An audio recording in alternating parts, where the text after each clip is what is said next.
Hi everybody, this is Chad the Gaming Dad here on Dad's Games, and this week we're going to go retro. That's right, man, I love the old retro games, and we're going all the way back to the Atari 2600 this week, and we're going to play a little bit of Omega Race.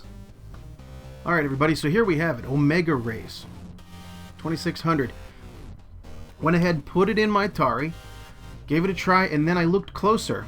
If you read close. For one or two players using the left joystick port with the booster grip. Right there. Booster grip adapter. Well, there's a lot of Atari games out there that seem to think that it was cool to make a special controller just for their game. I know that there are some that you have to have not just the regular paddles because, you know, you had to have a different paddle. There's a racing paddle, which looks exactly like the regular paddle. But anyway, for this game, you can't play it with just the joystick because this game was originally an arcade game, and the way it works is there's a circle in the middle and you fly around and around and around. I guess that's where they get the race from, and you shoot a bunch of other ships, kind of like asteroids. In fact, it sounds a lot like asteroids, but it had a rotating dial to turn your ship, and then there were two buttons, one for thrust and one for fire. So in order to make that on the Atari, which only had one button, they needed to make the booster grip adapter. So you look on eBay or you look around, they're very hard to find, and if you can find one, they're usually not cheap. And what happens is there's a piece of it that the Atari joystick plugs into, and then it plugs into the Atari. It's like a little go-through pass-between type thing. These things are pretty old.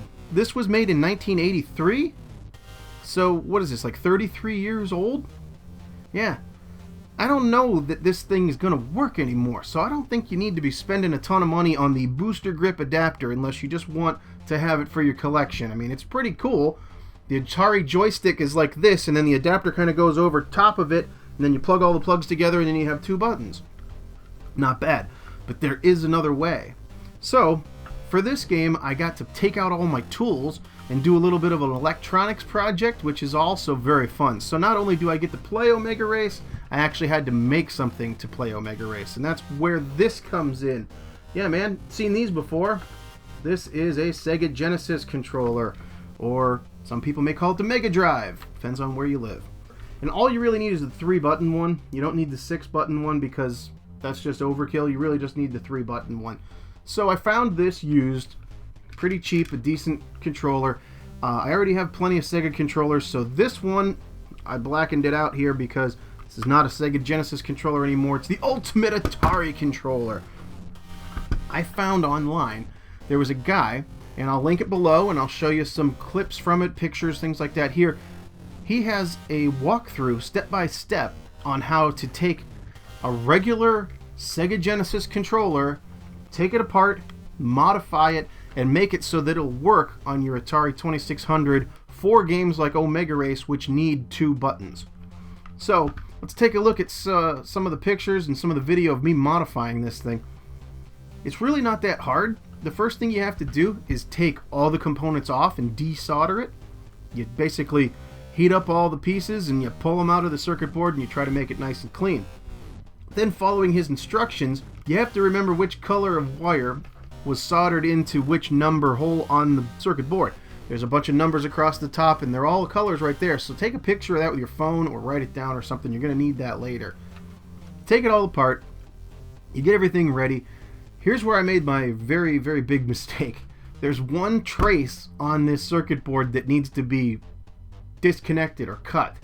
And I don't know, I was getting ahead of myself. I know better than to do this. Circuit boards are brittle and you just can't put pressure on them, but I decided I was going to try to cut it with some clippers, which you guys know what happens. Watch this. It's not some of my finest work. Doesn't work. Right, so I snapped the controller circuit board in half, which was just absolutely stupid. But I got very lucky because where it broke, there weren't a lot of those traces that needed to be connected. A lot of them were actually on one side of the break or the other. There was only a couple of them that went across. So in order to fix that, I had to, make a couple little jumpers and attach those. So it was a little bit extra work, and lucky for me, the brake was right in the middle and all the screw holes around the edge were still there. So when I put it back in the controller, I was able to just put some tape on it, kind of hold it together, then screw it all down. And when I screwed it all together, nice and tight. Nothing. All you're hearing is the buttons rattling a little bit, and it works like a charm. So after you put it all back together, the C button over here is just the regular Atari button. You can use this controller and this button for any of the Atari games that use the joystick, and then for games like Omega Race, we've got these two. The A and B are the thrust and the shoot buttons. So with that fun little project out of the way, I was finally able to go ahead and play Omega Race, which has RAM Plus, by the way. Look at that, RAM Plus. What is it, like 1 kilobyte of RAM Plus or something? I don't know. Back in the 80s. So anyway, let's go ahead and turn on the game, and I'll show you what's all about Omega Race. Alright everybody, so here we have Omega Race back on the TV. Let's hit game reset and jump in and see what we can do. Alright, so see, if you didn't modify your controller, all you can do with a regular controller is turn and shoot. That's all it'll do. But you need the other button to thrust. You need to be able to fly. Fly and shoot. That's how it's done. See, and what happens is, you could fly in any direction. Up, down, whatever. Ooh, oh. There's like aliens or something. Sometimes, if you wait too long, these little guys come out.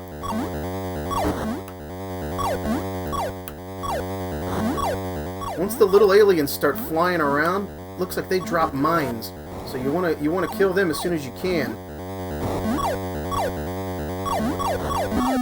It's just a pretty simple game where you fly around in circles, trying to figure out how to get all these ships and blow them up.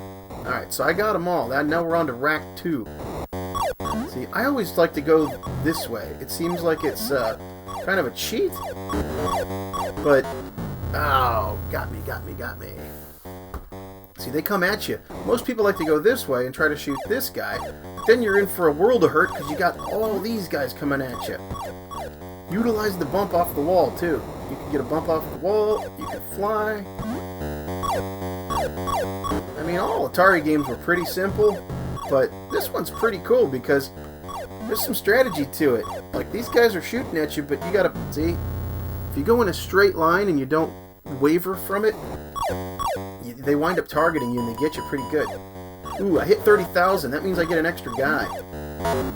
From level to level, nothing really changes. It just gets faster and a little bit harder. See, I could just sit here all day and wait, but eventually they're going to figure out where I'm at. Or will they? Yep, he figured it out. Ah, I tried to fly away. I couldn't make it. So, let's use my other technique. I've only ever been able to get up to Rack 4. Let's see if we can do it here. I don't go that way. I like to do the sneak attack. So all these guys that are still circles, or hollow, or whatever you want to call it, they're not activated yet. So you can leave that one guy who's chasing you around the thing, wipe out all the guys who are still kind of hibernating back there. Come on, there we go. Yeah, Omega Race, baby. And then they always start you back over here again. See, now, this level is a little bit harder because those guys aren't just sitting still. And some of them are already waking up and shooting. Wow, that was a close one. It's a close shave in space.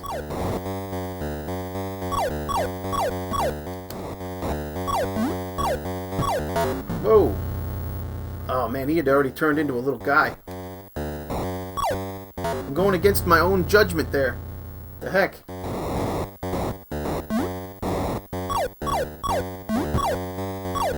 Yeah, here we go. Now we're taking care of business. Let's get that guy up there because he's shooting at me. His buddy's coming. There we go. Start to feel pretty cool after a while if you get these things down because you can make some great shots. See, there you go. So much more exciting than just your standard asteroids because, you know, things are moving, you're moving with them. Nice. Here we go. Rack 3. This is my last guy, though. There it is. Accuracy bonus. Oh, he turned into one of those guys. Get him, get him, get him. Oh, yeah, Rack 4. We're up to it.